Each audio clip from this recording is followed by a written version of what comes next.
क्या हुआ जब अब्राहा की सेना ने काबा पर हमला करना चाहा? अबाबील पक्षियों ने कैसे एक विशाल सेना के चारों खाने चित्त कर दिए थे? पक्षियों ने कैसे की थी काबा की रक्षा? और क्यों अब्दुल मुत्तलिबों ने कहा था कि उन्हें काबा के बजाय जानवरों की हिफाजत करना ज्यादा जरूरी है? और क्यों इस्लाम धर्म की पवित्र पुस्तक कुरान पाक में अबाबील पक्षियों के बारे में जिक्र किया गया है? इस्लाम धर्म में अबाबील पक्षियों को विशेष महत्व दिया गया है। कहा जाता है कि ये पक्षी 10 महीने तक उड़ सकते हैं और हजारों किलोमीटर का सफर भी तय कर सकते हैं। इतना ही नहीं, इस पक्षी के बारे में ये भी कहा गया है कि ये चांद तक भी पहुंच सकते हैं। अबाबील पक्षी की कुल 83 प्रजातियां पाई जाती है और भारत सहित दुनिया के हर कोने में ये पक्षी देखने को मिल जाएंगे। हम जिस कहानी की बात कर रहे हैं वो आज से करीब 1550 साल पहले सन 570 ईस्वी की है। मक्का में स्थित काबा का तवाफ करने के लिए दुनिया भर से हर साल बड़ी संख्या में मुसलमान आया करते थे। वहीं दूसरी ओर यमन में अब्राहा का राज चल रहा होता है। यमन से भी हर साल बहुत से लोग मक्का में काबा का तवाफ करने के लिए आया करते थे। एक दिन अब्राहा ने कुछ लोगों को बुलाया और पूछा कि वे लोग मक्का में क्या करने चाहते हैं। अब्राहा असल में ईसाई धर्म को मानने वाला था। लोगों ने बताया कि मक्का शहर में काबा मौजूद है जो खुदा का घर है। उसका तवाफ यानी परिक्रमा लगाने के लिए हम लोग हर साल मक्का में जाया करते हैं।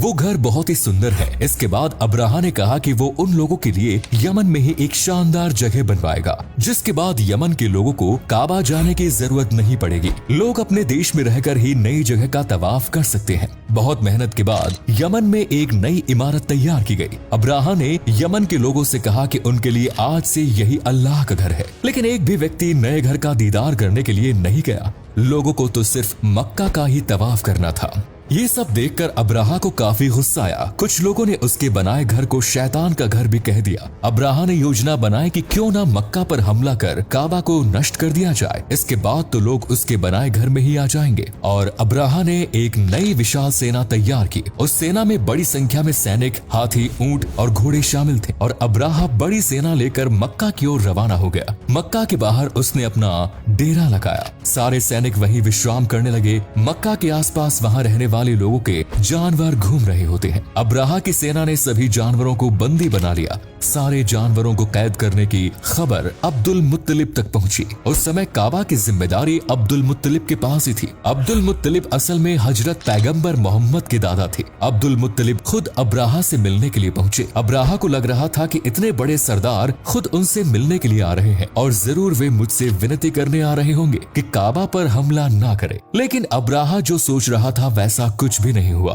अब्दुल मुत्तलिब अब्राहा से मिलने के लिए पहुंचे। उन्होंने अब्राहा से कहा कि वे उनके सभी जानवरों को कैद से आजाद कर दे। ये बात सुनकर अब्राहा पूरी तरह चौंक गया। उसे अब्दुल मुत्तलिब की बात सुनकर काफी हैरानी हुई, क्योंकि वो सोच रहा था कि अब्दुल मुत्तलिब जरूर काबा के बारे में बात करने आएंगे। लेकिन अब्दुल मुत्तलिब ने काबा के बारे में कोई बात नहीं की। इस पर अब्राहा ने अब्दुल मुत्तलिब से कहा कि तुम कैसे सरदार हो? तुम्हें काबा की कोई फिक्र नहीं है क्या? तुम्हें अपने जानवर काबा से भी ज्यादा प्यारे हैं?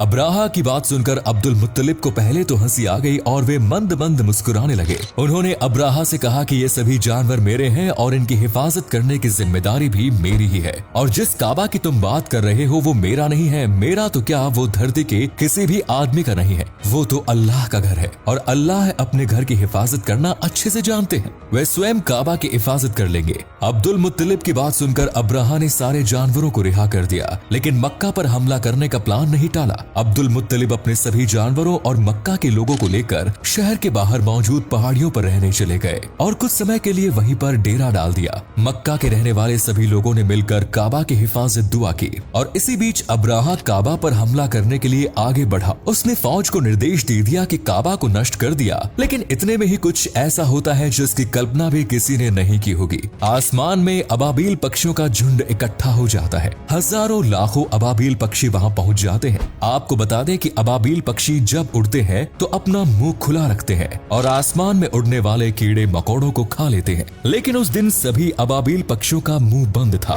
और उन्होंने अपने मुंह में पत्थर अटका रखे थे। सभी पक्षियों ने मिलकर अब्राहा की फौज पर पत्थर फेंकने शुरू कर दिए। पूरी फौज पर मानो पत्थर की बारिश होने लगी। अबाबील पक्षी काफी ऊंचाई से पत्थर फेंक रहे थे और जब वो सेना के ऊपर गिर रहे थे तो ऐसा लग रहा था मानो आसमान से गोलियों की बरसात हो रही हो। आसमान से नीचे आते वक्त पत्थरों की स्पीड इतनी अधिक हो गई कि वे पत्थर अब्राहा के सैनिकों और जानवरों के आर पार होने लगे। किसी भी व्यक्ति को अपना सिर बचाने के लिए जगह नहीं मिल रही थी। अब्राहा और सैनिक हाथियों को आगे बढ़ाने की कोशिश कर रहे थे, लेकिन हाथ बार बार अपने कदम पीछे खींच रहे थे।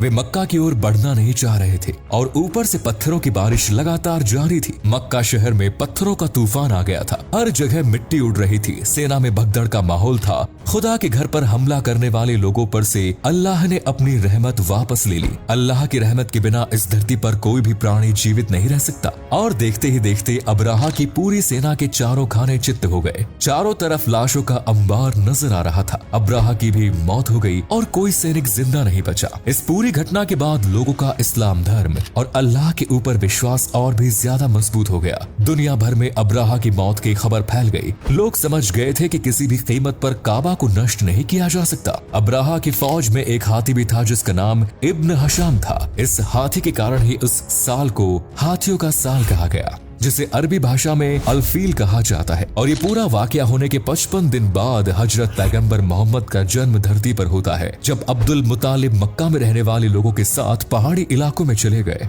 तो इस दौरान काबा का तवाफ नहीं हो पाया। उस समय काबा का तवाफ अबाबील पक्षियों ने किया था। सभी पक्षियों ने आसमान में उड़ते हुए ही काबा के चारों ओर चक्कर लगाए। एक ऐसा ही नजारा कोरोना महामारी के दौरान भी देखने को मिला, जब लोगों की सुरक्षा के लिए यात्रियों को मक्का में आने नहीं दिया गया और काबा का तवाफ नहीं हो पा रहा था। उस समय भी अबाबील पक्षियों को कई बार आसमान में काबा के चारों ओर उड़ते हुए देखा गया। अबाबील के बारे में कुरान पाक में भी लिखा गया है। कुरान की एक पूरी सूरत ही अबाबील के ऊपर है।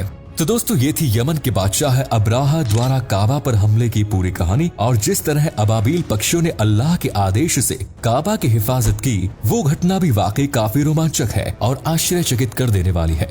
उम्मीद करते हैं कि आपको हमारी आज की वीडियो पसंद आई होगी। हर मुसलमान का सपना होता है दोस्तों कि वो अपनी जिंदगी में कम से कम एक बार अल्लाह के घर यानी काबा का तवाफ जरूर करे। हर साल लाखों करोड़ों की संख्या में लोग काबा का तवाफ करने के लिए मक्का शहर जाते हैं। क्या आपने कभी काबा का तवाफ किया है? अगर हाँ, तो कमेंट सेक्शन में हमें बताइए कि तवाफ के बाद आपको कैसा महसूस हुआ। और आपको आज की वीडियो अच्छी लगी तो इसे लाइक और शेयर अवश्य करें। धन्यवाद।